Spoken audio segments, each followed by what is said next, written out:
నిరీక్షణ prayer house మరియు centre సంఘముల తరపున సమాధానకర్తయగు అధిపతి అయిన యేసుక్రీస్తు నామంలో మీ అందరికీ నా శుభములు. ఈరోజు దేవుని వాగ్దానం రోమేలుకు రాసిన పత్రిక 12వ అధ్యాయం 17వ వచనం. సమస్త మనుషులతో సమాధానముగా ఉండుడి. రోమేలుకు రాసిన పత్రిక 12వ అధ్యాయం 17 నుంచి 21 వచనాలలో క్రైస్తవులు తరచూ సమాజం నుండి ద్వేషాన్ని, హింసను ఎదుర్కొంటారు. సామాన్యంగా అలాంటప్పుడు తిరగబడాలి అనిపిస్తుంది. కానీ క్రైస్తవులు నశించిన విరోధమైన లోకానికి దేవుని కృపను అందించి పరిచర్య చేయడానికి పిలువబడ్డారు. యేసే మన మాదిరి. సాధ్యమైనంత మట్టుకు మనం సమస్త మనుషులతో సమాధానంగా ఉండాలి. సంఘాన్ని హింసించిన సౌలు వంటి వారిని కూడా మార్చగలిగినటువంటి దేవుడు మన దేవుడు. దేవుడే న్యాయాధిపతి, ఉగ్రతను పంపించేవాడు.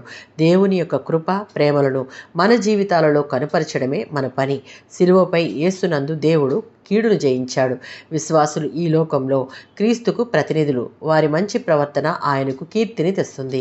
చెడు ప్రవర్తన ఆయన్ను అపకీర్తి పాలు చేస్తుంది. రోమేలుకు రాసిన పత్రిక 12వ అధ్యాయం 19వ వచనం.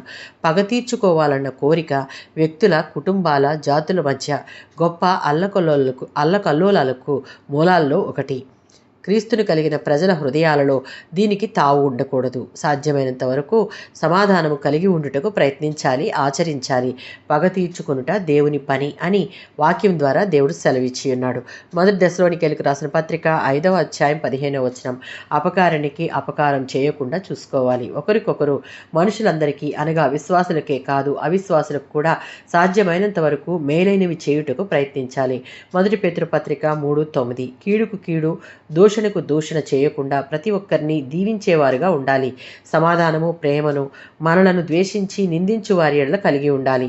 ఆ విధంగా చేయుటకు మానవులంగా కష్టమైన దేవుని బిడ్డలంగా ఇష్టపడి చేయగలిగితే మనపై ధారగా దేవుడు దీవెనలను కుమ్మరిస్తాడు. ఆమేన్.